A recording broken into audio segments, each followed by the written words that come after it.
Buenas tardes a todas y a todos. Bienvenidos, bienvenidas a la Biblioteca Nacional, a la sala Jorge Luis Borges.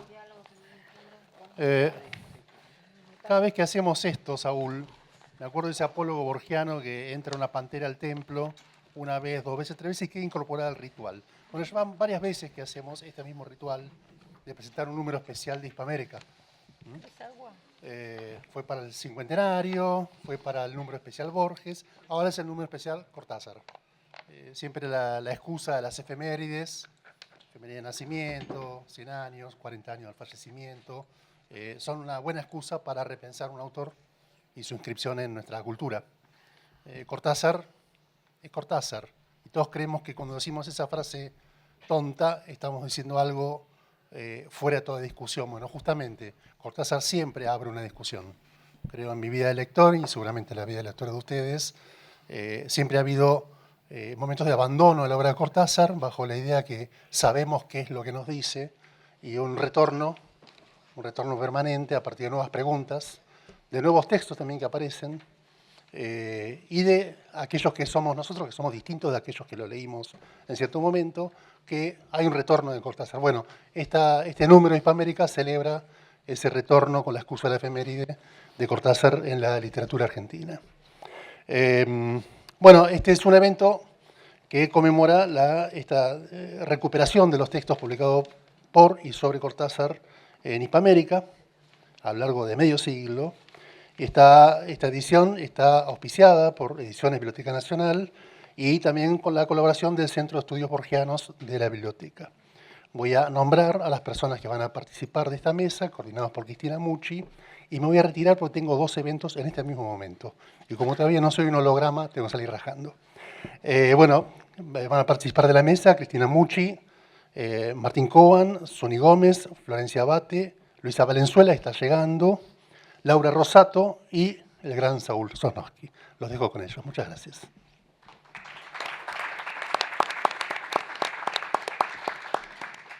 Buenas tardes a todos. Yo empiezo con una duda que tengo. 60 años de Rayuela, pero Rayuela en realidad cumplió 60 años el año pasado, ¿o yo me equivoco? ¿Y qué pasó? ¿No llegaron a organizar el acto? No llegamos a organizarlo. Tenemos un delay con la realidad. Está bien, yo no para retarlos, sino para ubicarnos. En junio del 63 se cumplen 60 años de Rayuela.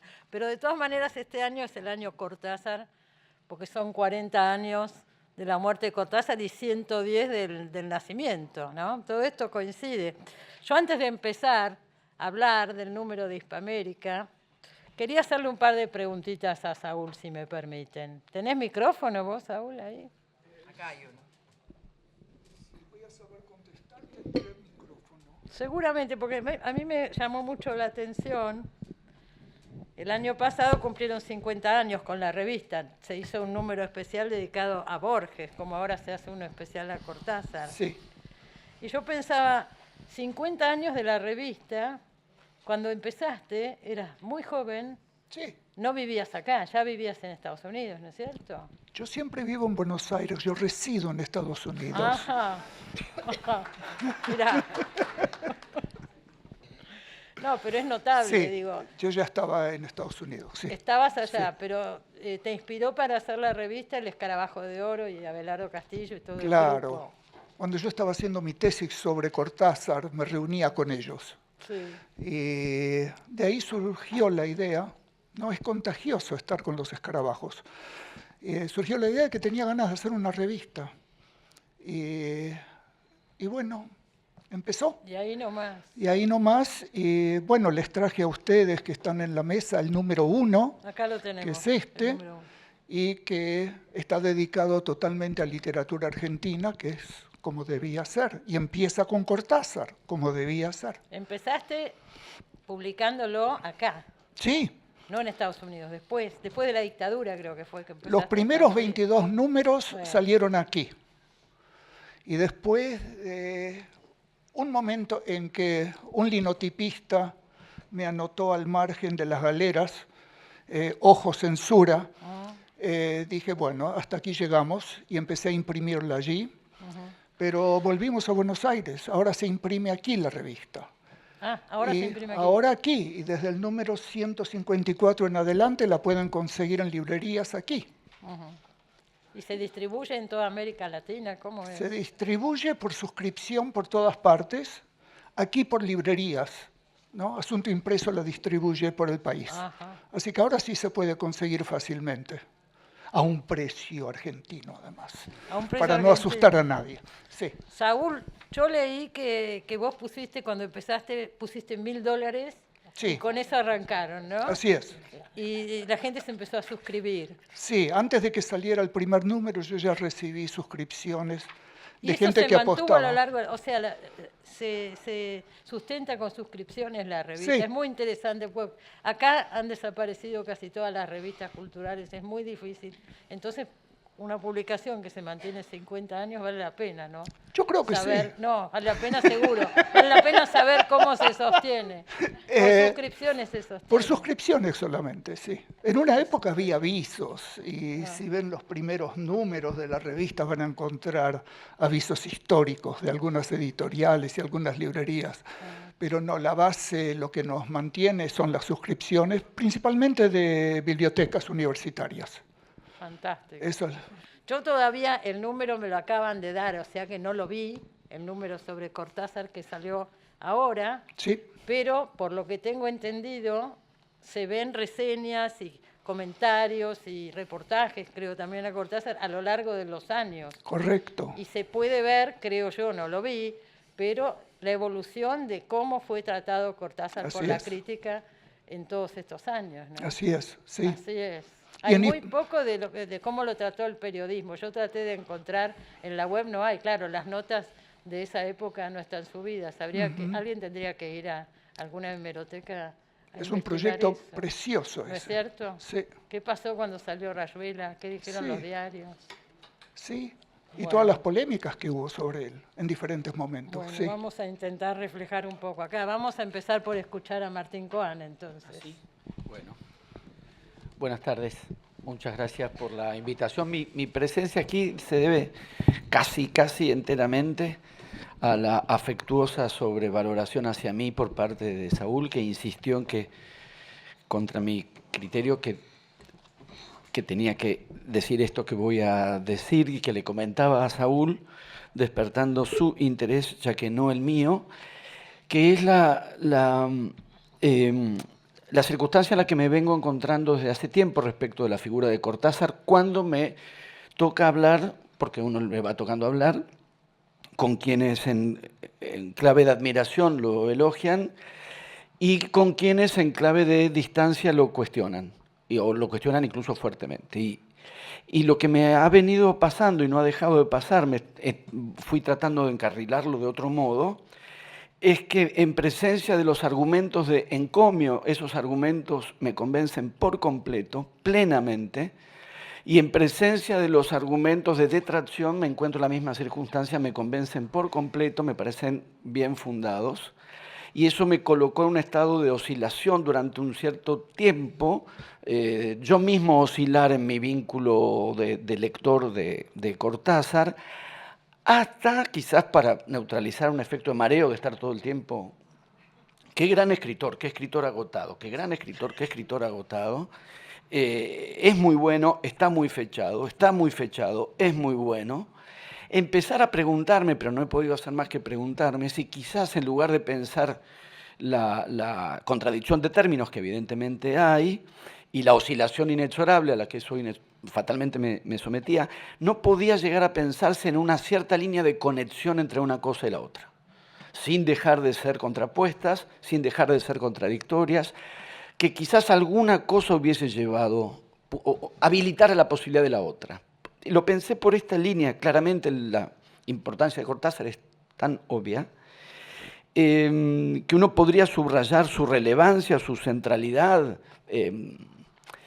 sin caer en los facilismos porque finalmente es fácil el gesto un gesto de desprecio, pero no todas las novelas son recordadas 60 años después. Hay que escribir una novela y que 60 años después se recuerde, no que alguien tenga que rescatarla y avisar y uno diga, sí, no, todos tenemos presente. Hay que escribir una novela con esa, que deje esa marca. Hay que crear un personaje que resultó ser nombre de una revista cultural durante años, obviamente es la Maga. Hay que crear un personaje que tenga esa pregnancia, que tenga esa potencia y que pueda volverse emblemático para que una revista cultural se llame así. No es nada infrecuente en librerías de distintos lugares, sobre todo lugares donde hay una o dos librerías, en el interior.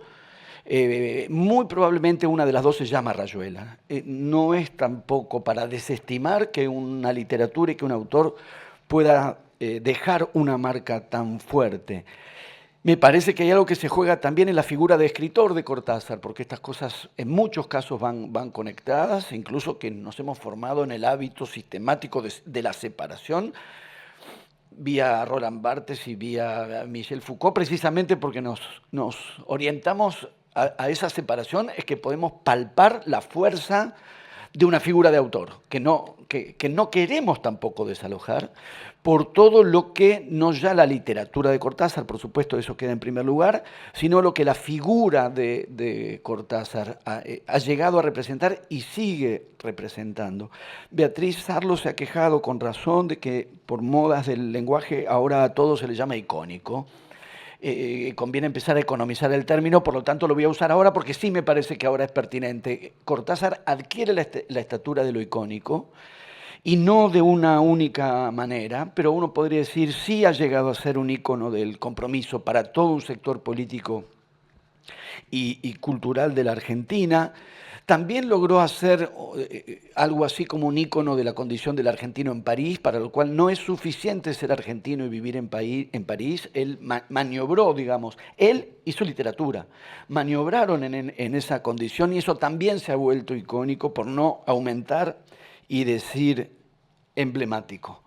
Entonces sí hay una figura muy, muy fuerte en la literatura de Cortázar y una marca muy, muy fuerte y una figura y una marca muy, muy fuertes en el escritor Cortázar, aumentado a la vez, podríamos agregar, es mucho para decir, y estuve viendo, ya que no todavía leyendo, de cuántos escritores pueden recibir en un número como este un análisis de su vinculación con Casa de las Américas y con la revista Sur.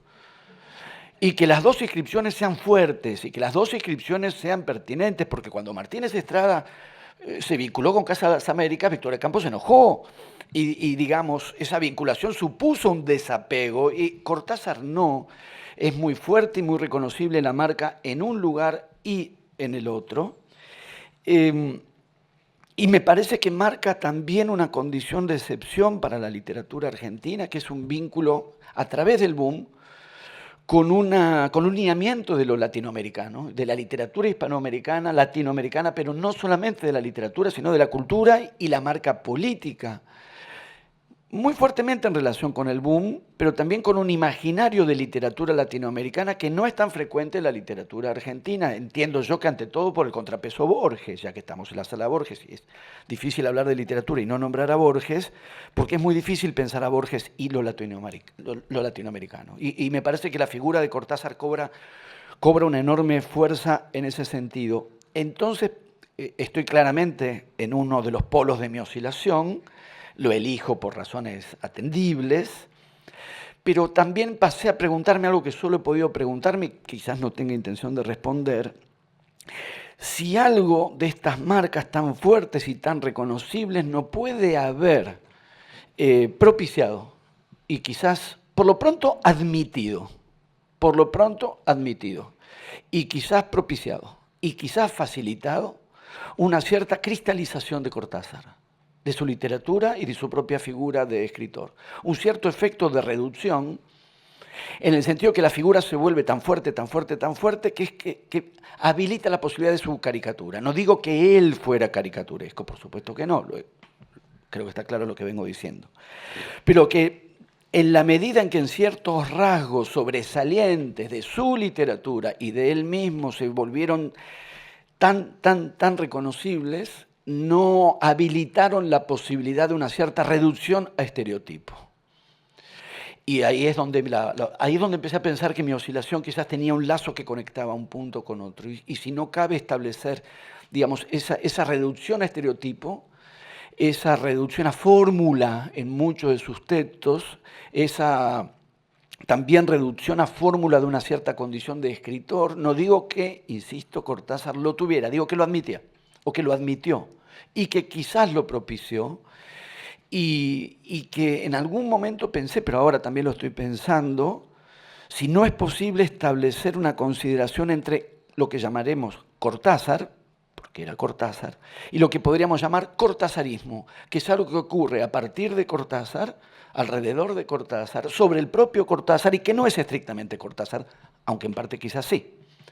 El cortazarismo, o sea, cierta derivación que se ha generado con Cortázar, a propósito de su potencia, de sus virtudes y de sus méritos, y que terminaron cristalizando en una figuración finalmente reductiva. Ahí es donde empecé a pensar algo de Cortázar, que ha llevado a lo que llamaríamos cortazarismo, eventualmente al grado de que pueda ser necesario rescatar del cortazarismo al propio Cortázar.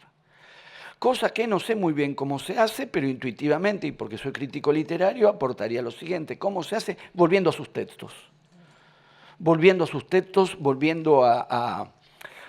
a leer sus textos, y con esa prueba que es infalible en la literatura, que es donde se corrobora, donde se mide, donde se puede calibrar la vitalidad de una literatura, que es en las lecturas que todavía están en condiciones de propiciar, de estimular o no. De manera que me llevo con entusiasmo este número para leer qué lecturas generó Cortázar y qué lecturas todavía genera, y me parece que es una salida posible a esta encrucijada o callejón sin salida que el cortazarismo puede haber llegado a resultar, ante todo para el propio Cortázar. Muchas gracias.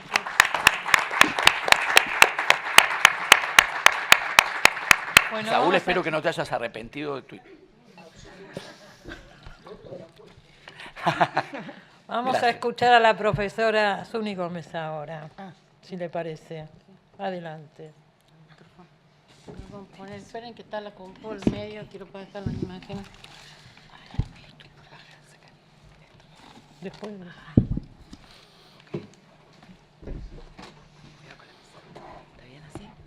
Hola, buenas tardes, ¿cómo están? Buenas tardes, muchas gracias, Saúl, por invitarme. Saúl me escribe con un tema, como un profesor que le pide un tema a un alumno para un trabajo práctico. Usted va a escribir sobre tal cosa. Yo lo tomé y buscando el archivo, les cuento que el archivo del Fondo Cortázar tiene una cantidad increíble de documentos. En este momento no se puede consultar en la web, pero está todo guardado. Y buscando, bueno, me decidí a hacer una pequeña lectura centrada básicamente en el examen, que es una novela poco leída, poco entendida. Así que bueno, voy a mostrar. Sí, se ve. El texto es el papelito que está a la derecha, son anotaciones a mano de Saúl Yurkiewicz. Estuve mirando las cartas de Cortázar antes de que se publicaran por Alfaguara, porque ellos las tenían ellos en su casa. Otro día les cuento el problema que hubo con las cartas. Y hace unas anotaciones para un trabajo. Dice, durante el invierno, está citando a Cortázar, pero la letra es de Saúl Yurkiewicz. Durante el invierno escribí una novela del examen. No se podrá publicar por razones de tema, pero me ha servido por fin para escribir como me gusta, en plena libertad. Ya le conté alguna vez algunas ideas que irían en esa novela, como aquello del barrio con todos los pasajeros adentro, una escena muy remitida por los críticos. Los barrenderos se meten en el tranvía, empiezan a barrer, mientras la gente está ahí y corre. Ya está escrita y me gusta bastante. Eso dice la carta de Cortázar a Freddy Goodman el 3 de enero del 51. Esta carta es anotada por Saúl Yurkiewicz para una de sus tantas reseñas sobre Julio. Su esposa, Gladys Sanchieri Yurkiewicz, fue la primera en ordenar las cajas del supermercado que se acumularon en las interminables mudanzas de Cortázar. Luego dona los papeles de Saúl a Poitiers, tanto el fondo de casi 3.000 documentos que eran de Cortázar, que él había guardado en su casa, recortando los artículos, guardando lo que le mandaban los amigos, va a parar al Centro de Investigaciones de Poitiers, donde bueno, yo fui la encargada de ordenar todo eso.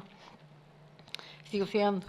Décadas después descubrimos en la donación de Gladys los documentos de la venta de manuscritos a la colección de Benson en Austin, Texas. Ya se los muestro.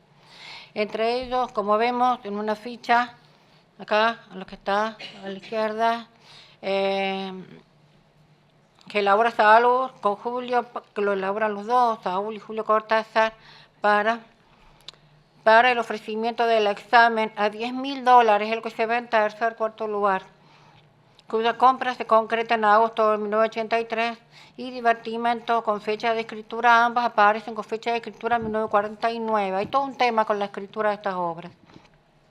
Sin embargo, nada dice el diario de Andrés Fava. Imaginamos que está entre los borradores que figuran en la segunda hoja de esa lista. La carpeta administrativa, las esquelas se suceden, los recibos cuadran con ese listado. Lo que está en la segunda carta es el aviso de que hay plata para comprar los manuscritos de Cortázar. Me interesó mostrarle la fecha, la venta de manuscritos, pasar la que sigue, como una invitación a recuperar esa idea de un tiempo en tránsito, a comprender un lugar de escritura del cual solo se conocían algunos poemas, que eran los previos. Entonces, cuando Cortázar decide vender los manuscritos toman otra dimensión. Ya el examen había sido completado para ser publicado y tenía la nota escrita a su mano, que por supuesto no vio la luz hasta 3 años después, en el 86.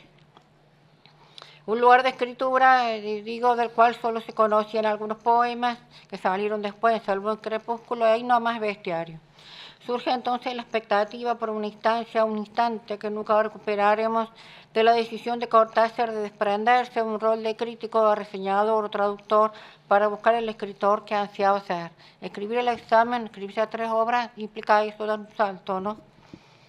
La carta con la cual inicié esta lectura es también una fe de evidencia de esta intención de crear un estado de cosas personal que le acompañe el destino de la novela diseñada. Me gusta ese concepto del diseño, a partir de un punto de inflexión con respecto a la idea de novela, donde se nota el esfuerzo casi violento de querer hacer otra cosa. En notas para la novela contemporánea, pasemos ahí, la revista Realidad, de 1948, voy a citar un par de veces acá, dice lo siguiente, leo: rigurosamente hablando, a ver, pásalo, ahí está. Rigurosamente hablando, no existe lenguaje novelesco puro, desde que no existe novela pura. La novela es un monstruo, uno de esos monstruos que el hombre acepta, alienta, mantiene a su lado, mezcla de heterogeneidades, grifo convertido en animal doméstico. Fíjense la fecha, 1948, ¿no? Con el lenguaje que usa. Un hilo en este proceso nos lo trae Yurkevich cuando asiste al departamento de Cortázar como un amanuense. Narra esa aparición de los papeles en un trabajo de Saúl Tagui, escrito a máquina, que sale publicado en una revista española recién en 2004. Se titula Cortázar o cómo figurar en vivo a todo el hombre. Y ahí relataba lo que está ahí. En febrero del 84, en aquel cajón de la Rue Mortel, el cofre del tesoro, encontramos los manuscritos de 2 novelas: Divertimento, escrita en 1949, y El examen, su sucesora, de 1950, y 2 libros de prosa reflexiva que fundamentan estas 2 novelas. Ahí está, durante el trienio de 47 y 50, netamente prefiguran y producen el revolucionario cisma de Amado, titulado Raswell. Más adelante, Saúl también va a decir: antes de este diálogo, creíamos que la revolución radical, el portentoso salto que lleva a Razuela, estaba a medias preanunciado por la novela El perseguidor, los monólogos de Percio, los premios. Pero nos faltaban estas 2 causantes directas, Divertimento y El examen, las 2 novelas que durante el trienio 47-50 netamente prefiguran y producen el revolucionario cisma titulado Razuela. A partir de ahí nos podemos situar algunas preguntas por la legibilidad y la cercanía que suscitan esos 3 textos, que son Divertimento, El examen, Diario de Andrés Fava, que son unos papeles que quedaron afuera del examen, pero que después se rescatan y se le da el lugar del libro, cosa que es medio tramposo, ¿no? Porque no era el libro, eran papeles que se quisieron rescatar. Sí, la decisión de Cortázar, todo esto, ¿no? Entonces, ¿cuál sería la legibilidad y esa cercanía, no? Divertimento del examen se escriben casi al hilo, y en paralelo quedan afuera escritos que conformarán Diarios de Andrés Fava. A la novela El examen la rechazó Guillermo de Torres en Losada, por lo que sabemos que tenía destino de publicación, pero en sus últimos días decide publicarla y prologarla con una breve nota hasta el comienzo de la novela. Proceso que se encuentra en la gran encrucijada de un final de época con un patos político que impactaba en los órdenes de la vida.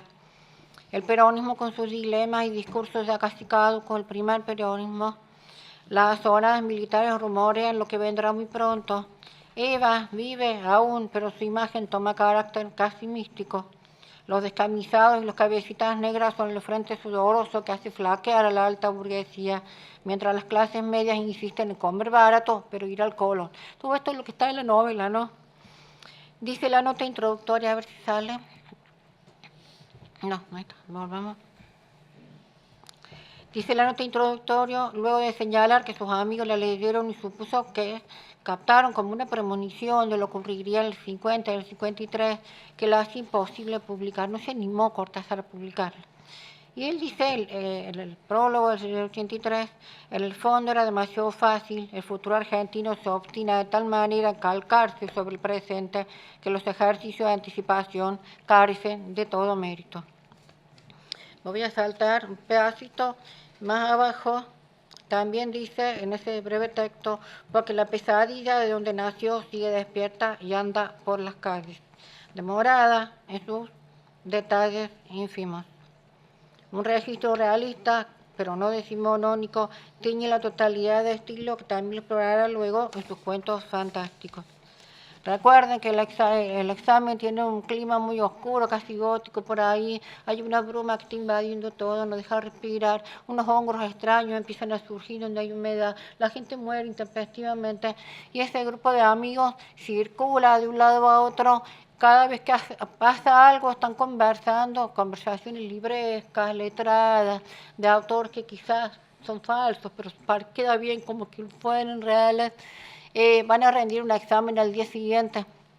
Lo que tiene interesante el examen es que tiene también una unidad de tiempo y la ciudad de Buenos Aires como un espacio cerrado que va enclaustrando a los personajes, ¿no? Dos de los personajes van a rendir un examen al día siguiente en una casa donde se leen obras extranjeras en sus idiomas originales. Una cosa extrañísima, ¿no?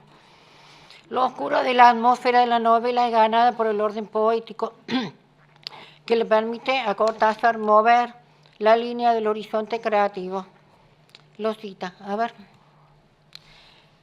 Cito el texto sobre la novela. Dilatada en la duración, la novela somete al lector a un encantamiento de carácter poético que opera desde las formas verbales y al mismo tiempo nace de la aptitud literaria para escoger y formular situaciones, sumidas narrativa y verbalmente en ciertas atmósferas. Del mismo modo que se nos dan cargados de poesía y en plena vida cotidiana, un episodio callejero, una instantánea, un gesto imprevisto a la distancia, un juego entrevisto a la distancia, un juego de luces. Eso lo dice en 1948, después escribo el examen. Entonces uno lee esto y dice, bueno, había una poética que estaba ahí, ¿no? Leemos el examen porque tenemos una clave de exploración humana y estética de Cortázar. Son novelas de grupo. Todas las novelas de Cortázar son novelas de grupo, radicadas en la necesidad de estar entre otros, hilando en actos ínfimos una cotidianeidad y a la vez un mal de época en una épica ínfima. Insiste en seguir siendo la historia de un individuo.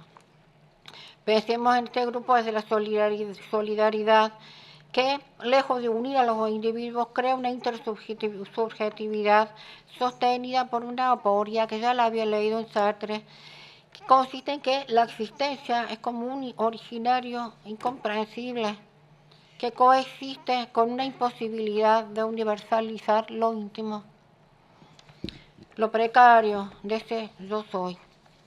Por eso es un grupo y no una comunidad, atravesada por ese vector inexorable que es el tiempo de lo vivido, en tanto se lo camina en permanente ilusión de movimiento. Son transeúntes. La palabra transeúnte aparece mucho en la novela, toda la novela de Cortázar, incluso los premios, parece estar quietos, son novelas de gente que está en movimiento. La inquietud de sí de los reyes es volcada aquí en el otro próximo, el de la conversación infatigable e incesante, porque no somos nada sin alguien que nos escuche. Con ello comprendemos que es una novela hablada. Alguien ve todo. Me pregunto, ¿quién será? Ese que narra es una escucha total, genera ecos de lo que dicen Andrés Fava, el inacible, escritor, Clara, tan conocedora e intransigente, Juan, reflexivo y erudito, Tela, ojos abiertos, le pone con las dos palabras juntas y me hace acordar algunos autores de la época que nada sabe y todo comprende. Un cronista en ciernes que sirve de contraste y superficie donde todo rebota. El cronista capta, da vuelta a las cosas y dice lo voy a mandar, lo voy a escribir, lo voy a tomar en cuenta, no sirve. Un sujeto, lo dicho pasa por su oído, capta y procesa, descarta y prosigue historias que contar. Un sujeto que se desvanece, pero todos saben que está por ahí, es Abel, un perseguidor, un doble de Andrés, causante de algún destino escabroso hacia el final, que en el diario de Andrés Fava se descubre como una especie de ballet o mayordomo de una casa de pensiones. Y ese Cortázar parece enfermo. Entonces se hace ese juego, ¿no? El grupo que para que no es una comunidad, pero es un colectivo, una relación intersubjetiva, no hacen otra cosa que conversar. Cada vez que conversan, a un personaje menor, un mozo, alguna cosita que pasa, hace girar todo, pasan a otra anécdota, hasta que viene otro, y ese es el movimiento del examen, un movimiento constante, ¿no? Mientras tanto Abel está todo el tiempo mirando, giran así, está peinado la gomina con su traje, ¿no? Hay toda una lectura sobre eso, ¿para qué la voy a remitir? ¿Qué tiempo, me pregunto, qué tiempo y qué lugares marcan clima de época para hablar de esta novela, sin tocar los clichés y ciertas ordenanzas de estilo académico, a los cuales el propio Cortázar responde de manera irónica? Las citas letradas de una literatura, de una filosofía son constantes, pero el examen también la gira, la subvierte, como quien se da vuelta la manga de un pullover al estilo de no se culpe a nadie, ¿no? Entonces hay conceptos ahí que hay que dar la vuelta, a ver qué quiso poner ahí. ¿Por qué habita en ellas el humor y cierta iconoclastía reconocible en fotografías, blanco y negro, tonos de gris, que creemos estar viendo mientras leemos, empañadas de humo? Esta es una pregunta por su legibilidad futura con respecto a su momento escriturario, 1949-50, se vuelve constante en ese recorrido, diría casi filológico, que debemos tener del examen. Postrimerías, perspectivas, archivos del presente. Un presente omnipresente, omnívoro, que devora a sus sujetos, un tiempo accidental, pero también existencial de esa vida breve. Los personajes son jóvenes, quedan ahí en su juventud, ¿no? Por eso me pregunto si es contemporánea la novela. Algunas líneas de identidad se reconocen en ese detalle del lenguaje que se abre en dos direcciones, como él mismo señalara la teoría del túnel.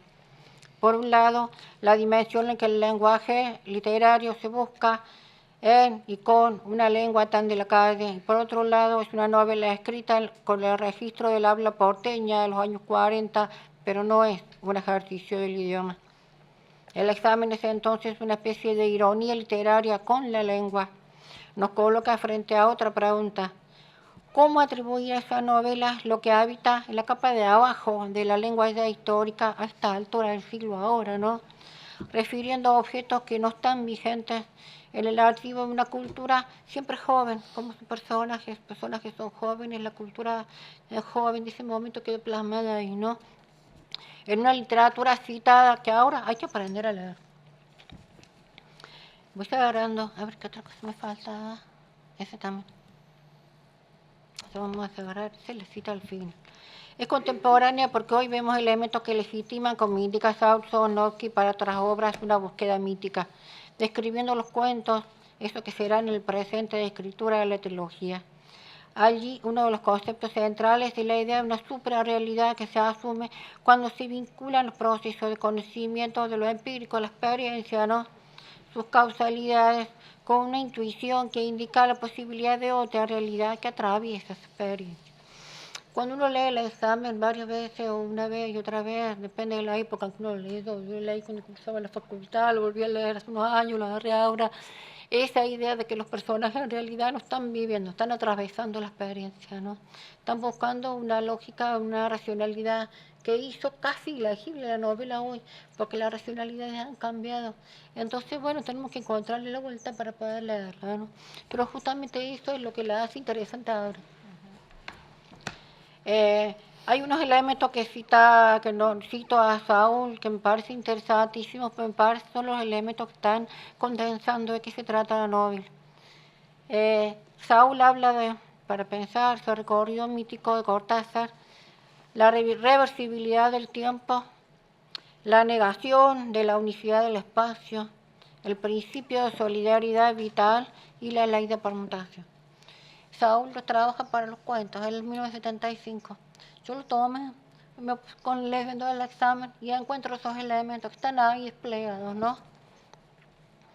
Me pregunto a partir de ahí, ¿qué leyes del racionalismo occidental son cuestionadas o dadas vuelta mientras creemos estar leyendo un Cortázar realista?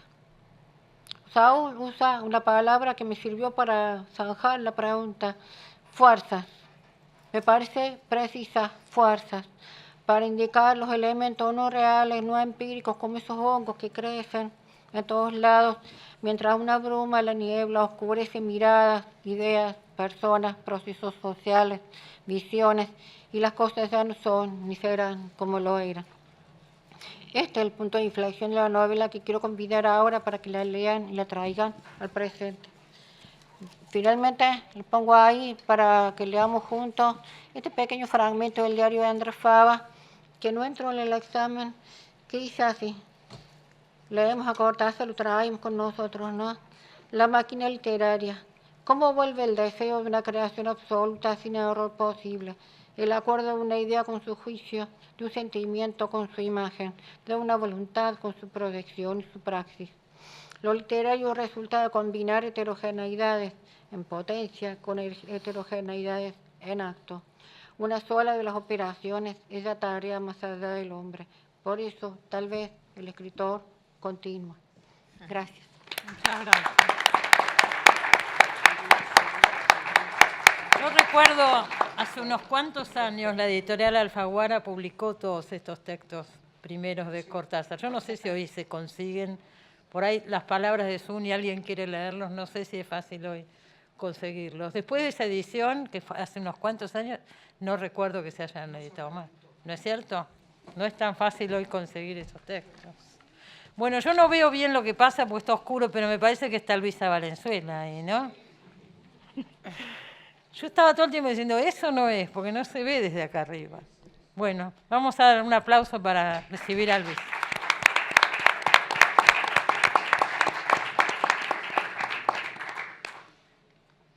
Mientras Luisa se acomoda, vamos a seguir adelante, si les parece, ¿no?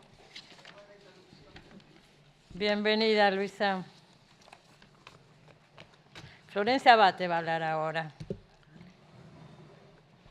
Bueno, buenas tardes. Muchas gracias, Saúl, por la invitación. Saúl casi no habla. Es recurrente que Saúl te invita a una mesa donde él es el protagonista, pero no habla. Bueno, hoy ese ruido viene del micrófono. Sí, que... Ah, de la pantalla. Yo digo, algo raro está pasando. Bueno, personalmente, cada tanto me resulta a mí interesante volver a pensar la figura de Cortázar y preguntarme qué tiene hoy para decir, en el sentido un poco de qué relación establece con el presente, ¿no? 40 años después de su muerte, Cortázar es probablemente el más amado y el más brutalmente cuestionado de los autores del canon, lo cual no deja de asombrarme y a la vez se me ocurre que tal vez esa libertad de la gente para criticarlo, acaso hable bien de él, ¿no? En torno a su figura, merece destacarse el hecho de que parece tratarse de un autor multifacético, ¿no? Como si hubiera varios personajes que conviven bajo ese apellido, ¿no? El primer Cortázar, el de los cuentos fantásticos, ¿no? De las décadas del 40 y del 50, preferido por algunos, asociado al antiperonismo, ¿no? Él mismo dice, bueno, yo fui aquel de mis primeros cuentos, liberal, antiperonista, exquisito, ¿no? Luego el novelista popular, ¿no? Exitoso, masivo, el autor de Rayuela, el protagonista del boom. También el escritor experimental, ¿no? De fines de los años 60, con el autor de 62, Modelo para armar, y también el escritor comprometido, ¿no? El intelectual de izquierda de los 70, lo que él llamó como toda la parte de su militancia ideológica, ¿no? Con el tiempo, digamos, se ha vuelto como un lugar común ya denostar al autor de Rayuela y Libro de Manuel, ¿no? Casi un cliché. Como si incluso aquellos que lo amaran, que amaron esas novelas, les pareciera hoy que no queda elegante, ¿no? Reivindicar esas lecturas. Así que me interesa concentrarme en ese Cortázar novelista, ¿no? Tomando el arco temporal que va desde la publicación de Rayuela en el 63 hasta el 73, que publica Libro de Manuel, pasando por 62, Modelo para armar, ¿no? Obviamente a nadie le puede pasar por alto que esas etiquetas, ¿no? Elitista, popular, experimental, comprometido, plantean contradicciones, ¿no?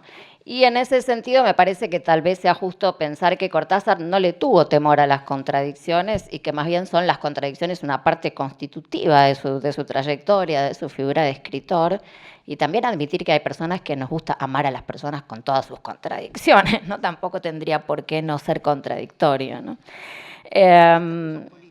¿Cómo? Mientras no sos político. Entonces, bueno, decía, bueno, como un poco contaba Martín, esto de Rayuela como novela muy fechada, ¿no? Efectivamente, ¿no? Bueno, es algo que se oye todo el tiempo, y efectivamente, digamos, qué sé yo, el contenidismo sí puede ser muy fechado. Ahora, a mí me pasa releyendo Rayuela, que si dejo de lado como el contenidismo, ¿no? Me sigue pareciendo como muy evidente que Cortázar hizo ahí un aporte muy extraordinario en el orden de la lengua y el tono de la novela. De hecho, me sigue pareciendo contemporáneo, digamos, a diferencia de otras novelas de los años 60, cuyo tono envejeció bastante en su experimentalismo, ¿no? Más allá de los contenidos, de los estereotipos, el tono de Rayuela a mí me resulta muy contemporáneo y me sigue gustando, ¿no? Y creo en ese sentido que Cortázar logró en esa novela un objetivo que él ya le parecía necesario desde mediados de la década del 40, cuando escribe El examen y aparece justamente en Diario de Andrés Fava, que es esta parte que él excluyó de la novela El examen y que se publicó póstumamente. Y ese objetivo, como señaló en un texto Isabel Estrata, era airear la literatura argentina, lo cual significaba, por un lado, argentinizar la lengua literaria, acercándola al habla, y por otro, desolemnizarla, exorcizando los ceremoniales retóricos del escritor serio, ¿no? Y hay una entrada del Diario de Andrés Fava que se llama Larga conversación con Juan sobre el idioma argentino, donde aparece la idea de que había una naturalidad de la lengua oral que no tenía paralelo en lo escrito, que la lengua literaria seguía de algún modo, decía Cortázar, de frac, ¿no? Utilizando la norma española, y que no alcanzaría sus mayores potenciales hasta que no se le concediera plena libertad expresiva al modo oral, ¿no? Y en este sentido fue muy notorio que lectores, escritores y críticos latinoamericanos percibieron que algo nuevo sucedía, ¿no? Con la lengua en esa novela, como señaló, bueno, Yurkiewicz, que un deslizamiento de la épica a la lírica, dijo Yurkiewicz, y del campo de la oralidad de la escritura, que abría las puertas a una nueva manera de escribir y que muchos abrazaron como la prueba de que una lengua literaria, digamos, más cercana a la vida cotidiana era posible, ¿no? Y en ese sentido era una novela que traía una frescura, unos aires nuevos, ¿no? al uso de la lengua en las literaturas de América Latina, y como se ve en la influencia que tuvo tanto en los chilenos, desde Enrique Lynch, Skármeta, hasta en chilenos posteriores como Bolaño, ¿no? Que dijo que para él Cortázar era Dios, ¿no? Pero por otro lado, al mismo tiempo de su influencia en las letras latinoamericanas, ese otorgarle libertad expresiva al modo oral también conlleva un aporte que me parece específico a la tradición de lo que podríamos llamar la lengua literaria porteña, ¿no? Con sus derivas poéticas, sus cortes anticlimáticos, sus asociaciones humorísticas, esa lengua descontracturada, ¿no? de Rayuela tiene algo de la conversación porteña, un tono que quienes habitamos y conversamos en esta ciudad nos resulta íntimo, ¿no? reconocible. Y esta marca me parece está presente no solo en autores declaradamente cortasarianos, digamos, como podrían ser Néstor Sánchez o la propia Luisa en su momento un poco, sino también en otras prosas como la de María Moreno, ¿no? que trabaja mucho con esa mezcla de registros heterogéneos que van desde el lunfardo hasta la cita en francés, ¿no? Y creo que esto fue un aporte en realidad tan significativo en nuestros usos de la lengua que ya se ha convertido como en parte en anónimo, ¿no? Como esos aportes a la tradición que ya después no se reconocen ni de quién vienen, ¿no? Y hay algo de eso, ¿no? Un poco en su intento de quitarle solemnidad a la lengua literaria, Cortázar inventó un estilo propio que resultó ser el de todo el mundo, ¿no? Entonces, bueno, eso es lo que quería decir de Rayuela. Después de Rayuela, bueno, Rayuela se convierte en un éxito de ventas, ¿no? En realidad, no en el momento de su publicación, como muestra Ángel Rama en su famoso artículo sobre el boom. Primero, Rayuela sale en el 63 con una tirada de 3.000 ejemplares, como los libros de esa época, después se editan 4.000 al año siguiente, y recién a fines de los años 60, cuando convergen el llamado boom latinoamericano, un montón de novelas, ahí sí las tiradas son de 25.000 ejemplares, paralelamente está García Márquez vendiendo 100.000 con 100 años de soledad, ¿no? Y es curioso esto, ¿no? Porque fue un éxito que le llegó unos años después, digo, como bastante involuntario por un fenómeno de contexto y donde él es el más viejo, ¿no? O sea, él le llevaba como 15 años a los más grandes del boom, ¿no? A Fuentes y a García Márquez, y por ahí Vargas Llosa era el más joven de todos, ¿no? Y sin embargo, como dijo Martín, ¿no? Hay algo icónico de Cortázar, y como decía también Zuni, juvenil, ¿no? Como que muchos se convierten enseguida en serios clásicos de la literatura latinoamericana, y Cortázar queda como una especie de ícono pop de los jóvenes, ¿no? Y esto a mí me parece muy simpático de la figura de escritor de Cortázar, ¿no? Lo otro que me parece también muy simpático es que Cortázar, luego de ese éxito comercial, en lugar de repetir lo que funcionó bien, cambia totalmente en la novela siguiente. En un reportaje que le hace justamente Sosnowski, Cortázar dice: cuando terminé Rayuela y sobre todo cuando se publicó, hubo esa reacción por parte de los lectores que es bastante frecuente de quedarse a la espera de que el autor escriba una segunda parte. De la misma manera que Alejandro Dumas tuvo que escribir 20 años después una segunda parte de Los Tres Mosquiteros por el éxito que tuvo, porque el público se lo pedía. Eso a mí me parecía inadmisible, y agrega: eso hubiera sido caer en una solución de facilidad. Una vez que un escritor está encaminado dentro de un cierto vehículo técnico, una manera de llevar adelante una novela, no es demasiado difícil imaginar una continuación. Y entonces decidí hacer algo que no tuviera nada que ver con Rayuela, una novela que renunciara a la psicología, ¿no? Yo diría a la causalidad psicológica, ¿no? Que la causalidad que es el pilar de las novelas que funcionan bien, ¿no? Y Cortázar, bueno, publica justamente 62, que es Modelo para Armar, que es una novela oscura, hermética, de un formalismo exacerbado, pesimista, incluso también de un europeísmo más pronunciado, ¿no? que el de Rayuela, y un artefacto cuya trama efectivamente se niega a la causalidad novelesca, que es el kit para capturar a los lectores, ¿no? Es decir, es una novela lejana a las solicitaciones de todo libro que se pretenda masivo, ¿no? Y esto también me parece que establece una relación interesante con el presente, porque el éxito no lo lleva a Cortázar a convertirse en un escritor profesional, a diferencia de otras figuras del boom, ¿no? Cortázar no se profesionaliza, ¿no? Y esto es algo, hoy me dice muchas cosas, porque hoy parece profesionalizarse el destino obligado de todos los que se ven sorprendidos por el éxito, y una exigencia inevitable, ¿no? Que todos los autores asumen como algo inevitable digamos, bajo el discurso de los agentes, los editores y sobre todo los gerentes de marketing, ¿no? Entonces, esto como legado, yo es algo que valoro mucho, digamos, un tipo que tiene un éxito tremendo, una popularidad tremenda y decide hacer algo que no tuvo nada que ver, ¿no?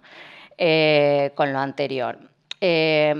Por otro lado, digamos, a fines de los 60, la publicación de 62 coincide con el mayor éxito de ventas de Rayuela, con lo cual lo critican por todos lados. Lo critican porque siempre ser exitoso es ponerse a recibir críticas, y lo critica sobre todo la izquierda, al calor de intelectuales de izquierda, al calor de la creciente politización, por el formalismo de 62, que efectivamente parece mucho más elitista, ¿no?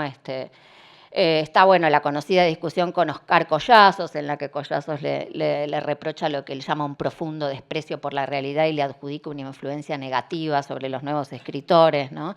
Que estarían más interesados en el mercado que en la revolución y se habrían corrido del realismo todo por culpa de Cortázar.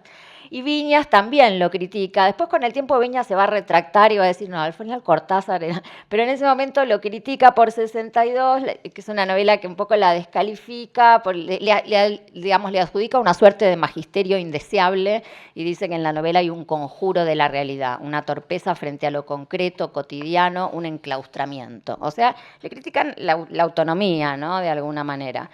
Y bueno, frente a esto, ahora voy entonces a la tercera novela, porque Cortázar vuelve a cambiar en su novela siguiente, con Libro de Manuel, ¿no?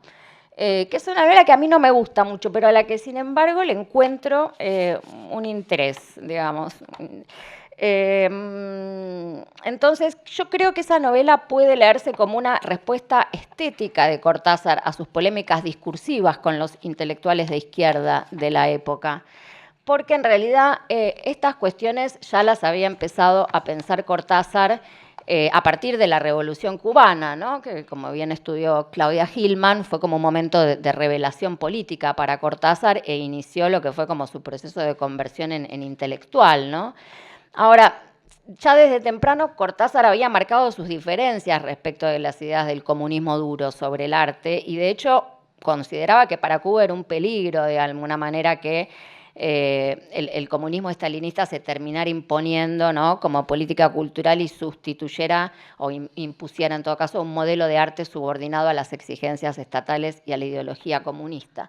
Y esa diferencia se ve ya a mediados de los 60 con motivo de la publicación de Paradiso de Lezama Lima, que es rechazada en Cuba por obscenidad y que Cortázar sale a defender esta novela, inclusive hace gestiones para que se la publiquen a Lezama fuera de Cuba, ¿no?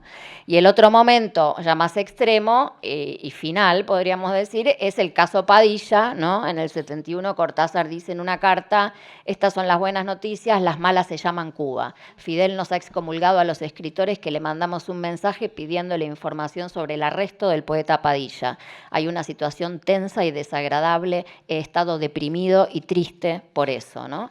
En ese contexto, Castro pronuncia un discurso en el que, digamos, se despoja de la colaboración de todo ese grupo de intelectuales simpatizantes y activos en Cuba, ¿no? Entonces, hasta acá ya tenemos una figura de escritor, Cortázar, que reivindica, por un lado, la literatura como un arte no subordinado al Estado, ni tampoco, como vimos antes, al mercado, que también lo escribí con mayúscula, al igual que Estado, porque hoy es como Dios, ¿no? El mercado. Y digamos, así haciendo como una digresión, diría que en realidad Cortázar ya había sentado partido, porque Cortázar era un gran lector del surrealismo, un tipo muy... ¿no? Y en realidad dentro del surrealismo esa polémica ya se había producido, ¿no? La polémica sobre la autonomía. De hecho, las vanguardias del 20, digamos, al calor de la politización de los años 30, también se ven, yo trabajo un poco en esa época, así que estoy con eso, me resulta muy familiar porque hay un célebre enfrentamiento entre Bretón y Luis Aragón dentro del surrealismo, porque en 1930 Aragón... se habían afiliado todos al comunismo, los surrealistas, y Aragón viaja a la Unión Soviética y en un congreso de escritores más o menos pide disculpas por el surrealismo y adscribe al realismo socialista, ¿no? Se convierte en una suerte de comunista ortodoxo. Y eso desencadena que Bretón lanza una serie de panfletos contra Aragón, ¿no? Que bueno, van a terminar con la ruptura y la salida de Aragón del grupo surrealista. Pero antes de eso, Aragón publica como un poema que se llama Frente Rojo en una revista rusa que se llama Literatura de la Revolución Mundial, y lo procesan en Francia por incitación a la desobediencia de los militares, qué sé yo, pidiendo 5 años de prisión, y Bretón sale a defenderlo, y con motivo de esa defensa que hacen del caso de Aragón, escribe algunos de los mejores textos sobre la relación entre arte y literatura, ¿no? Y Bretón dice, de ninguna manera tenemos una idea demasiado alta de la función del arte como para rehusarle una influencia sobre la suerte de la sociedad, ¿no? Y dice, sin embargo, el artista no puede servir a la lucha emancipatoria a no ser que no se haya penetrado nervios y que busque libremente ver la encarnación a su mundo interior, ¿no? La libre elección de esos temas y la no restricción absoluta en lo que se refiere al campo de su explotación constituyen para el artista un bien que tiene derecho a reivindicar como inalienable, ¿no? O sea, la posición de Bretón siempre había sido que la revolución política debía ir acompañada de una revolución perceptiva, digamos, y que el arte debía ser libre para poder aportar justamente a esa transformación de la subjetividad que la revolución necesitaba. Y en esto Cortázar siempre fue bretoniano, ¿no? Yo diría. Y para mí esa respuesta bretoniana está en el libro de Manuel, ¿no? Es un libro en donde él, tal vez justamente su carácter medio de pastiche o de... Por un lado, es un libro escrito con prisa. Él se disculpa porque él dice, bueno, yo lo escribí porque pensé que esto podía ser útil para los presos políticos de Trelew, y estaba él como tomado por esta cuestión, y de hecho él dona el premio Medici y los derechos de autor del libro de Manuel a los familiares, y dice, es muy conmovedor la verdad Cortázar hablando, o sea, hay que salir del cortazarismo. Porque, dice, una de las cosas que más me ha conmovido es que con el dinero de ese libro las madres de muchachos que estaban presos en las cárceles de la Patagonia, lo cual supone un viaje muy largo y muy costoso desde Buenos Aires, pudieron con ese dinero alquilar una serie de autobuses y autocares y llevarse a las familias a visitar a los presos. El libro continuaba en la vida y esa es para mí la gran recompensa de haberlo escrito. Punto. Entonces él se disculpa por la desprolijidad, pero bueno, la desprolijidad tiene que ver también con la prisa y con el intento de cumplir demasiadas exigencias, porque una exigencia es la de la denuncia política, por la que incluye las notas periodísticas, los testimonios de los presos políticos, la entrevista a los militares estadounidenses para mostrar los nuevos métodos contrainsurgentes y la tortura como práctica que se estaba generalizando en América Latina. Y por otra parte, la exigencia de aportarle este componente vital, deseante, poético a la revolución, que es todo lo que hacen los miembros de la joda, ¿no? Que se vinculan justamente con la vanguardia surrealista, con la vanguardia situacionista, incluso con el happening, ¿no? Yo sintetizaría aportarle la joda a la revolución. Esto vino a ser Cortázar, ¿no? Y todo este aspecto lúdico, el erotismo, ¿no? Como una vía de revolución subjetiva, de transformación subjetiva, ¿no? Como planteaba Bretón, ¿no? Entonces, bueno, ahí nuevamente todo el mundo se dedica a denostar a Cortázar. Cristina decía lo de los... Yo vi, el diario La Opinión Cultural publicó todo un número, un suplemento cultural en el 74 que se llama Discusiones Argentinas sobre el libro de Manuel y el premio que acaba de ganar en París, la responsabilidad del intelectual latinoamericano. Ahí, por ejemplo, la reseña de Jorge Rivera decía que el libro de Manuel replicaba una visión individualista de la sociedad a través del personaje Andrés, y es justamente esa visión que Cortázar termina rescatando, la que relega a la práctica revolucionaria de las masas y la militancia colectiva, que son las verdaderas formas de luchar por la defensa de la nación. Es muy curioso que todos lo critican menos Conti, que es el único que murió realmente desaparecido, ¿no? Cortázar, Conti dice, bueno, ¿por qué le vamos a exigir tanto? El compañero donó todo esto, o sea, como valora...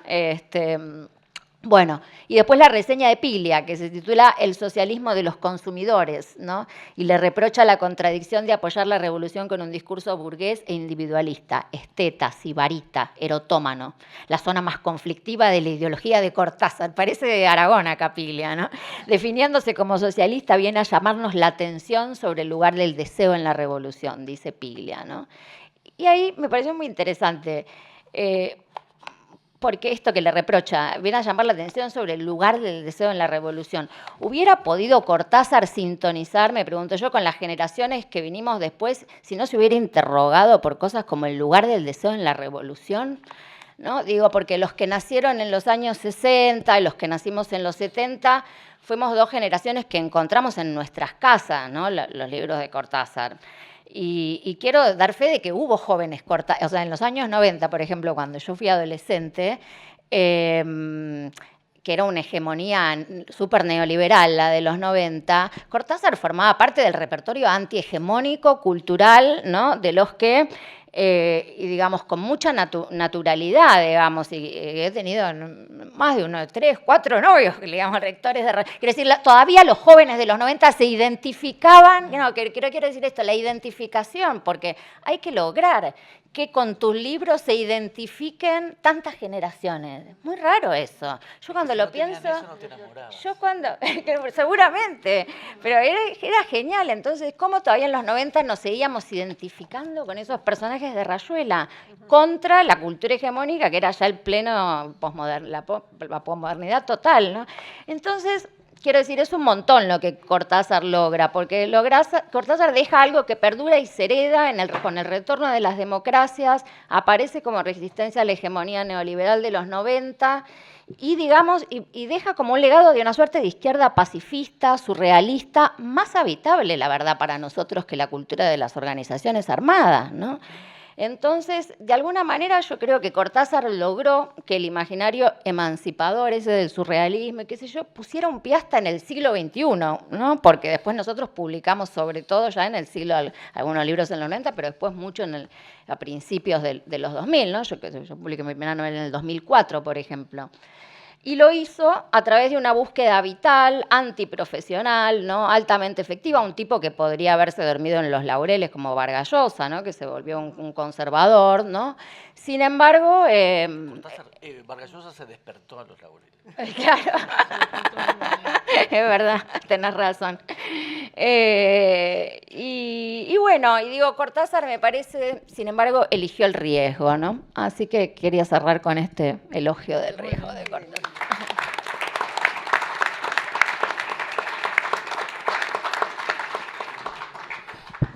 Para hablar un poquito más de todo esto, yo tengo unas frases que saqué de la biografía de Cortázar de Mario Golubov. Comentarios sobre Cortázar. Este es de Piglia.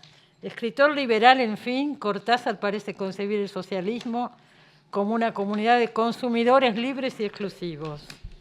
Paradójicamente, la militancia de su escritura termina por convertirse en una lucha por la libertad de comercio. Así nomás. ¿No? Que vivir en París les molestaba mucho. Sí. Dice Aníbal Ford, también está en el libro de Golubov, su humanismo es el humanismo europeo, francés, el que alimenta la inteligencia de Mayo de París. No es ni de lejos el que emerge de las clases trabajadoras de América Latina, por alguna razón tan ausente en sus textos. Y acá hay otro de David Viñas. La esquizofrenia geográfica de escribir en Europa, refiriéndose a la problemática latinoamericana, está emparentada con el fenómeno de la doble lealtad. Escinde, por tanto, por lo menos, como el querer jugar a 2 paños al mismo tiempo. Ese lo saqué de Horacio Salas, Lecturas de la Memoria. Pero lo que más me gusta de todo esto es lo que contesta Cortázar. Cortázar se defendió de esta manera. De golpe, dice, me acuerdo de un tango que cantaba Azucena Maizani. No salgas de tu barrio, sé buena muchachita. Casate con un hombre que sea como vos, etc. Me encanta. Y toda esa cuestión me parece afligentemente idiota en una época en que, por otra parte, los jets y los medios de comunicación les quitan a los supuestos exilios ese trágico valor de desarraigo que tenían para un Ovidio, un Dante o un Garcilaso. Y ahí está, listo, ya está. Bueno, vamos a escuchar a Luisa.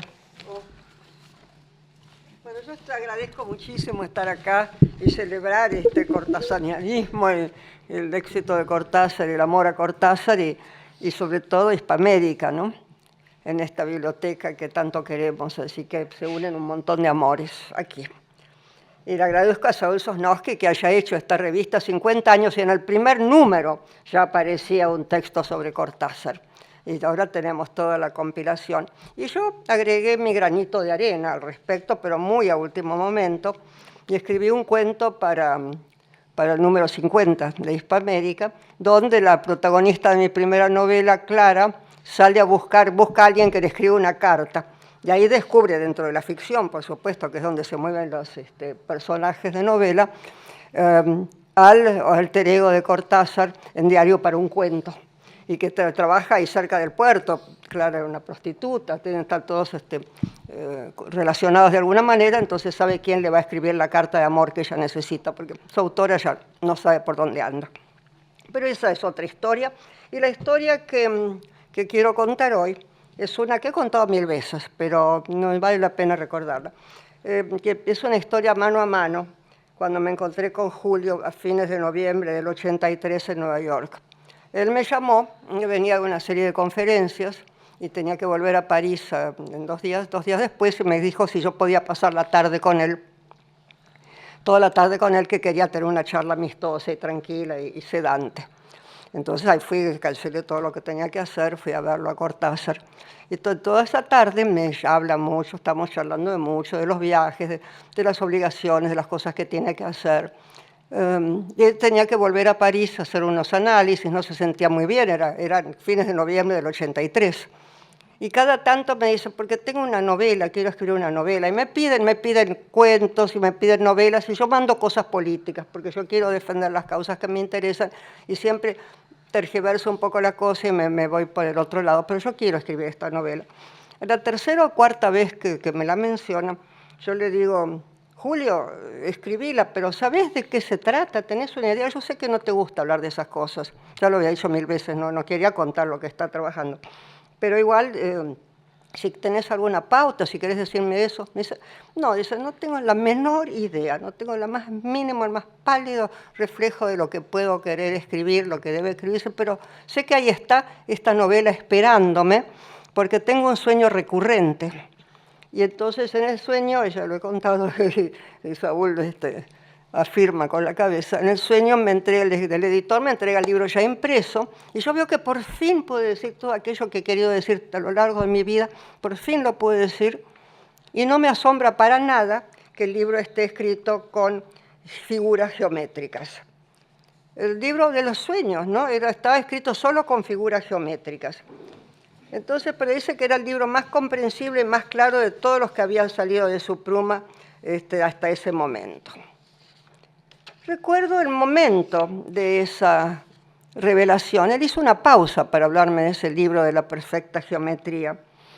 Y el libro efectivamente resultó premonitorio, porque pocos meses después va a fallecer, ¿no? Y entonces recordé mucho este libro y esta última conversación con él. De hecho, escribí una necrología con eso para el Village Voice. Yo estaba viviendo en Nueva York en esa época. Y me dije, ¿qué es lo que él habrá querido decir? Tanto dijo, ¿no? Tanto dijo entre líneas, porque 62 modelo para armar que denostaron los políticos, pero es una novela extraordinaria, porque uno puede leer, hay cauces subterráneos que corren en esa novela, no solo el vampirismo, todos esos desencuentros en la ciudad, bueno, vamos a hablar de eso después, en la ciudad de los sueños, se quieren encontrar en los sueños, ¿no? Estas uniones también, de la joda que fue mencionada, las barras que él quería, porque yo creo que él pensaba en la masa crítica como algo que iba a llegar a un conocimiento otro, ¿no? A entrar en algo que, recordando una frase de Darío Antiseri, hablando de la obra de Wittgenstein, dice, Wittgenstein, y de esto yo pienso en Cortázar, ¿no? Wittgenstein quiere explorar lo decible de la ciencia para proteger lo inefable de la ciencia. Delineó los confines de la isla para poder tocar con la mano los límites del océano. Hay más cosas en el cielo y en la tierra que todos esos bienes preciosos que nuestra razón puede captar y dominar. Y yo creo que ese más allá es lo que aspiraba Cortázar a tocar, esos límites inalcanzables de lo inefable, ¿no? La geometría sagrada habla de figuras arquetípicas que nos revelan la naturaleza de cada forma y sus resonancias vibratorias. Así resulta casi sagrada la geometría que aparece en el libro Octaedro, precisamente, de Cortázar, sobre todo en aquel cuento, no sé si lo recuerdan, Aquí, pero ¿dónde? ¿Cómo?, en el cual el autor, que vendría a ser el mismo Cortázar, siente la presencia constante, pero irascible, de su gran amigo Paco, fallecido muchos años antes. Presencia fantasmal prefigurada ya en el personaje de Abel, Abelito, en esa novela que apareció tantos años más tarde de haber sido escrita, mucho tiempo después de haber sido escrita, que es El examen. Y es una novela que recomiendo seriamente y que ha pasado, yo creo, bastante inadvertida. Y es muy Cortázar, es puro Cortázar ese examen, y es un Buenos Aires donde van vagando estos niños, estos estudiantes de universidad que tienen que dar un examen muy difícil al día siguiente, pero van vagando toda la noche por un Buenos Aires que no es Buenos Aires, que quieren llegar a la plaza, la gran plaza, y es la Plaza del Hueso. Es muy extraña, eso prefigura un montón de horrores que fuimos viviendo y que estamos viviendo en este momento. Quizás yo creo que habría que releer el examen ahora. Y alguna vez Cortázar evocó la idea que para ver un cuento, que un cuento evoca la idea de una esfera, es decir, de la forma geométrica perfecta. Una exploración constante, pienso yo, la de Julio Cortázar, en pos de cruzar el borde de lo decible. Las mareas fueron haciéndose cada vez más y más evidentes.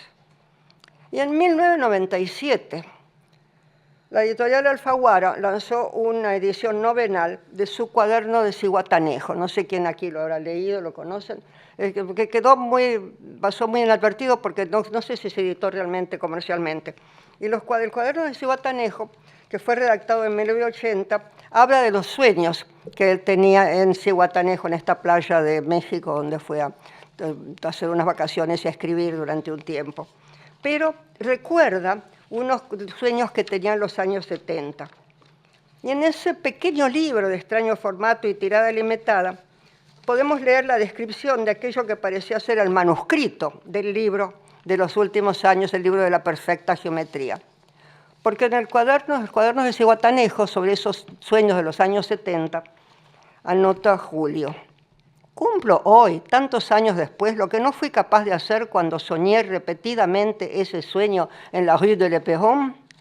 Porque en ese sueño, con variantes poco significativas, yo abría siempre un cajón del escritorio y sacaba el texto, que en el sueño se llamaba el libro, con mayúscula incluida, por lo menos por la importancia que tenía para mí.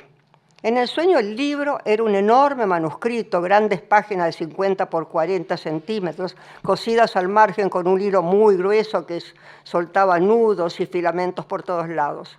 Lo veo muy claramente.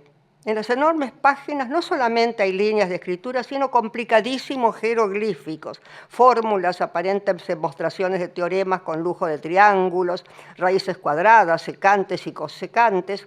Todo eso minúsculo y anotado en la parte central de la página que, como tantos manuscritos medievales, tiene por marco una glosa o crónica de lo que pasa en el centro. Coagular, cuajar, cristalizar, plasmar, fraguar fueron los verbos favoritos de Julio Cortázar, o al menos los que se aproximó con mayor respeto, buscando a ultranza los núcleos de intersección de percepciones opuestas que nos permitieran desgarrar, aunque más no sea mínimamente, el velo de Maya, la ilusión. Sabía que superada la anécdota, tras las palabras hay un más allá que nos elude, pero que cada tanto se percibe sin dejarse atrapar.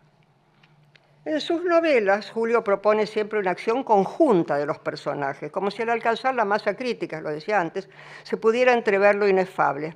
Pensamos en el Club de la Serpiente de Rayuela, la Joda del Libro de Manuel, la Zona o el Territorio de 62, modelo para armar, como una forma de tender la red de Indra, esa telaraña cósmica con gotas de rocío que reflejan el mundo en su totalidad, con la idea de que colectivamente se puede alcanzar un conocimiento inaccesible al individuo, algo así como el entrelazamiento cuántico del que se habla ahora. De alguna manera, Julio lo explicó en una entrevista. Siento continuamente la posibilidad de ligaciones, de circuitos que se cierran y que nos interrelacionan al margen de toda explicación racional y de toda relación humana. Percio, hablando de Percio a los sueños, ¿no? De los premios, perdón, tiene una visión estructural de lo que pasa. Ve siempre las cosas como figuras, como conjuntos, a manera de grandes complejos, y trata de explicarse los problemas desde ese punto de vista que representa una especie de supervisión. Percio de los premios es sin duda la voz reflexiva del autor, tanto como más adelante lo será Monelli en Rayuela, novela seminal, cuyo capítulo 62 germinó, como ya sabemos, en la novela 62 Morido para el mar. Son múltiples los caminos a emprender en pos de una comprensión profunda. Y hay caminos inversos, como el que fue transitando Julio desde su fascinación con el surrealismo, hasta decepcionarse con el dogmatismo de André Breton, retrocediendo hasta el Dada, hasta encontrarse de lleno con aquello que le abrieron las nuevas puertas, la patafísica, esa ciencia de las soluciones imaginarias postulada a fines del siglo XIX por el doctor Faustrol, el emblemático personaje de Alfred Jarry, que navegaba de París a París por tierra en una criba, acompañado de su mono, Bos de Nage, de su mono Papión. La patafísica que invita a pensar en el mundo complementario de no este mundo, sino el mundo complementario, no el suplementario, por supuesto. La patafísica que invita a no tomarlo serio en serio, que es la patafísica, que es lo que va más allá de la física, como la física, más allá de la metafísica, como la metafísica va más allá de la física. Y sobre todo, como repito, combina a no tomarlo serio en serio. Así dice Julio. Se explicará como en broma para despistar a los que buscan con cara solemne el acceso a los tesoros. Advirtió que sin ironía se supo denominar a sí mismo el gran Cronopio. Para cerrar, y de la mano de la patafísica, y sobre todo de lo indecible, les voy a cursar una invitación. Y acá tengo el permiso del doctor Sosnowski. El 5 de noviembre, en el auditorio de la capilla del Centro Cultural Recoleta, vamos a estar a puro Cortázar. Allí con Julio Crivelli vamos a hacer un diálogo ping-pong sobre las geometrías, el sueño de la geometría euclidiana, la geometría sagrada, los rizomas, todo lo rizomático, todo lo que pasa bajo tierra y se va conectando, como tan cortasariano con esa idea, ¿no? Y tenemos una gran sorpresa, porque después de eso habrá, o durante eso, se intercalando, una conferencia performática de la teatrista Lima Taján, que con actores y músicos van a significar fragmentos de una obra de teatro casi desconocida, no sé cuántos acá saben que existe, esa obra de teatro de Julio Cortázar, que se llama Nada Apeguajó. Nada Apeguajó es una sorpresa que les vamos a dar, y que, para ir abriendo el apetito, les dejo una cita de Cortázar. El orden será siempre abierto, no se tenderá jamás a una conclusión, porque nada concluye ni nada empieza en un sistema del que solo se poseen coordenadas inmediatas. Muchas gracias. ¿Qué día es, Luisa, lo del Recoleta?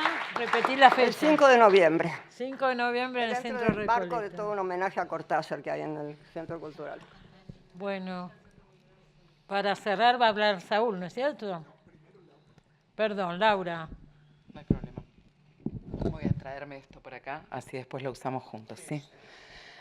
Bueno, buenas noches, muchas gracias a todos. Un ratito antes estuvo mi jefe, que les dio unas palabras más institucionales. A mí me toca estar acá.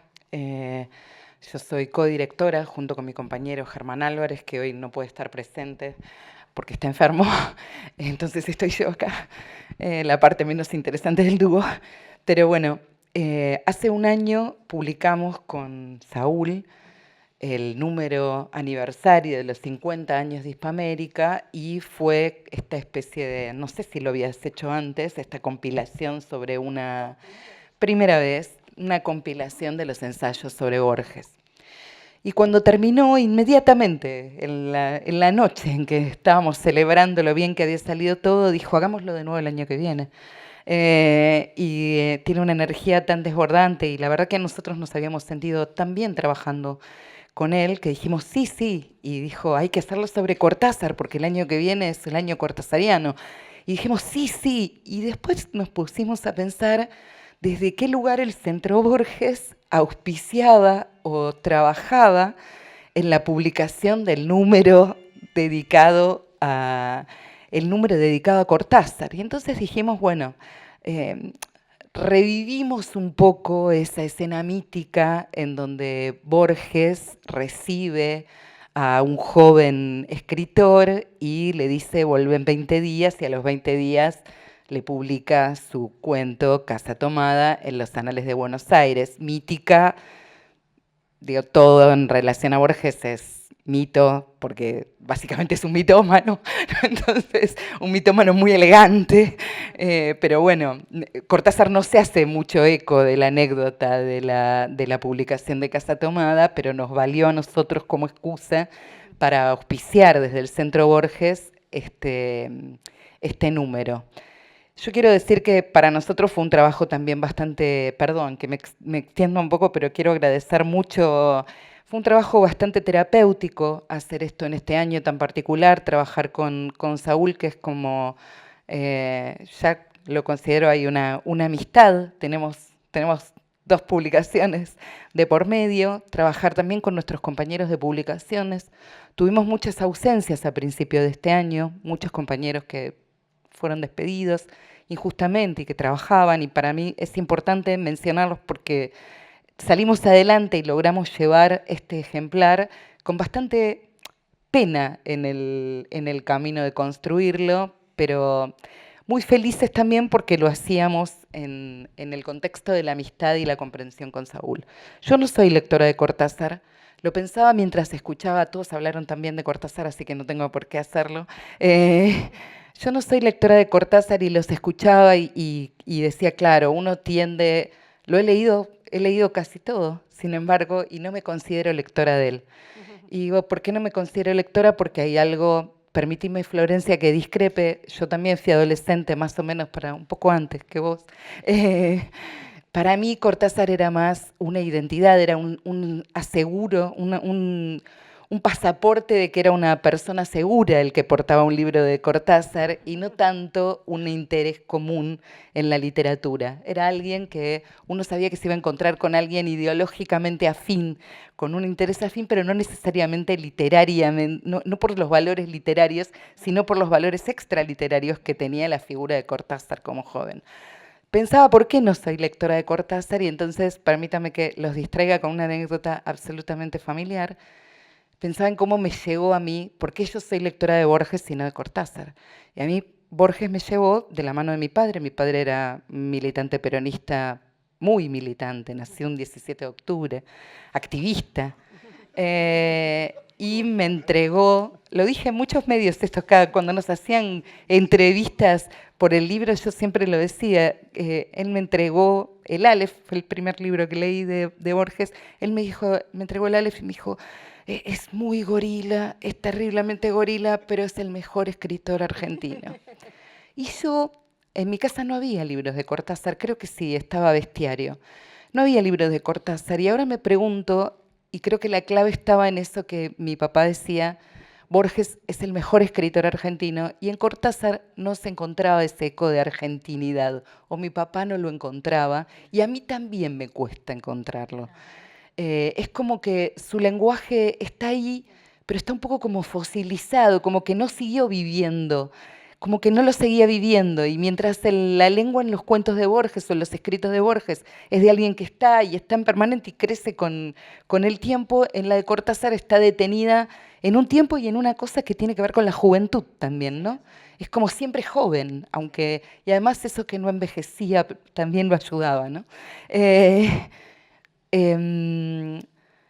Pero bueno, pensaba en eso y abrí el volumen para ver el volumen que estábamos construyendo juntos y veo que, claro, los primeros 4 trabajos publicados son trabajos sobre las cartas, sobre el epistolario de Cortázar. Y digo, claro, ahí hay algo de esto que me pasa. Es un autor que mantiene una relación con su país, básicamente a través de las cartas, porque no está. Y bueno, y pensé que pillo, como es Borges, justamente el cuento, o sea, el trabajo que él elige publicar es Cartas a Mamá. El que celebra Borges, el que prologa, es Cartas a Mamá. Entonces digo, claro, Digo pillo porque no sé si lo hizo adrede o por gusto puro, pero es una manera de señalar algo que me imagino que es el escritor que está afuera. No estás acá para quedarte. Me voy contenta de que creo que construimos un hermoso volumen y que ya tenemos planes para el año que viene. Y me parece que esta es una sociedad que podemos seguir manteniendo mientras dure y cuando ya no dure, hacerla durar. Y me voy contenta también porque me dieron como ganas de leer a Cortázar. Espero que esto le suceda a los lectores porque me parece que es un volumen no tanto sobre Cortázar, sino sobre los lectores de Cortázar, porque es un volumen de la crítica. Así que solo gratitud para Saúl, para Daniel y para todo el equipo de Hispamérica. De haber trabajado nuevamente con nosotros. Nada.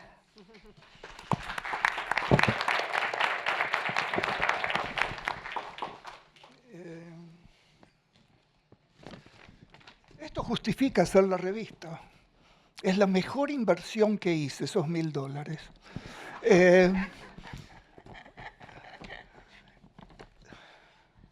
A pesar de lo que dijo antes Flor, sí voy a hablar. Voy a leer un poco.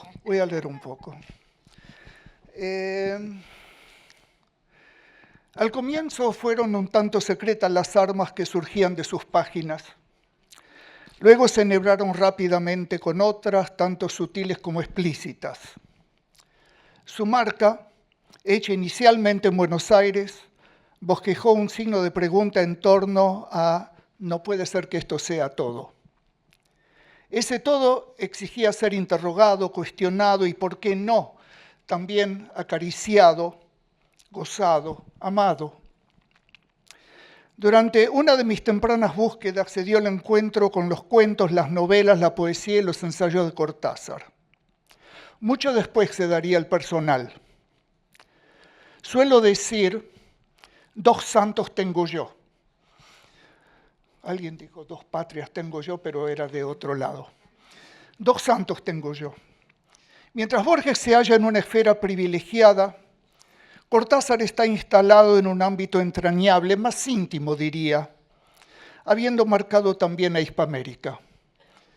El nombre de esta revista de literatura surgió alterando la grafía de hispanoamericano, y por eso, desde el ya lejano primer número de 1972, que empieza con un ensayo sobre Cortázar, el logo apunta a un homenaje arraigado en los orígenes y también a las huellas que recupero en el recuerdo de su generosa amistad y de su permanencia a lo largo de las décadas. Como cada 10 años, 2014 es el año Cortázar y otra vez es el 2024. ¿Quién te dice del próximo? Ante este nuevo homenaje, releo la correspondencia con Cortázar y finalmente decido no sumar nada a la que ya ha sido publicada en los volúmenes que hablan de su sabiduría y de su generosidad. Resisto la tentación de compartir la tecleada cercanía por una mezcla de pudor, respeto y admiración por quien no dudó en arriesgarse en la letra y en la acción. Pero anoto algunos momentos que justifican lo que acabo de redactar. En una visita parisina, Cortázar me permitió consultar, sacar de su casa y fotocopiar materiales inéditos para la edición de su obra crítica. Eso incluía el manuscrito sobre el túnel, donde arriba decía no mandar a Austen. Ante una provocación de David Viñas en el primer número, en el número siguiente publiqué la carta que marcaba claramente su posición política a comienzos de los 70. Para el 5º año de Hispamérica, que celebramos con un concurso de cuentos, aceptó ser parte del jurado. Augusto Roabastos y Mario Vargas Llosa fueron los otros miembros. Querido monstruo, me escribió al recibir los cuentos. El paquete lo había seguido, escribió, como The Hound of Heaven, y al final Rabasa se apareció en el Lexington Hotel y me lo tiró en la cama con una sonrisa tan diabólica como lo será la tuya cuando recibas esta carta, porque venciste, Galileo. En el número 13 de la revista publiqué la entrevista que le hice en Washington. En 1982 me acercó Pesadillas, antes de que saliera en Deshoras. Y ese mismo año filmamos en México la entrevista que sigue circulando por YouTube. Y cómo olvidar su otra visita a Washington, esta vez con Carol Dunlap, durante la cual cometí el error de no llevarlos a escuchar jazz en Blues Alley. Cortázar perturbó la placidez del canon literario, ofreciendo alternativas a la gran costumbre, a los hábitos que debían ser enfrentados para incorporarnos como lectores cómplices al acto literario. Lo hizo también desplazándose de un género a otro sin mediaciones. Supo hacerlo desde el acercamiento analítico del surrealismo y el existencialismo, del cual derivó la actitud y la conducta del poetista. Este número aniversario, y siempre estamos un poco desfasados, ¿sabes? Porque cuando se hizo la fiesta de los 50 años de Hispamérica, estamos en el año 52. Entonces me parece coherente que este también salga un año después del aniversario. Ahora entiendo. Es lógico, ¿no es cierto? Entonces, este número aniversario que Hispamérica coedita con la Biblioteca Nacional Mariano Moreno y su Centro de Estudios y Documentación Jorge Luis Borges, que ahora ya se llama de otra manera. Centro de Estudios Borges. Muy bien. Cambia el momento. Asienta más que una relación institucional. Por un lado, la relación Borges-Cortázar, a la que aludió Laura recién. Por otro, el mismo. Mi nada inglesa amistad con Laura Rosato, con Germán Álvarez y con Guillermo David, que se fugó ni bien pudo. Esta confluencia tan natural con quienes en todo momento siguen viviendo la literatura es también un homenaje al Cortázar que supo amar a la gente y a la cultura y peleó por un mundo que no hemos dejado de merecer. Sumo a sus nombres a Daniela Bulansky, mi asistente hispanoamericana que andará por aquí. Hay momentos en que el rigor crítico marca el camino. Hay otros en que este fluye junto a la memoria y a la nostalgia. Suma de letras, de voces, de imágenes. Este es uno de ellos. Gracias a todos ustedes. Muchas gracias.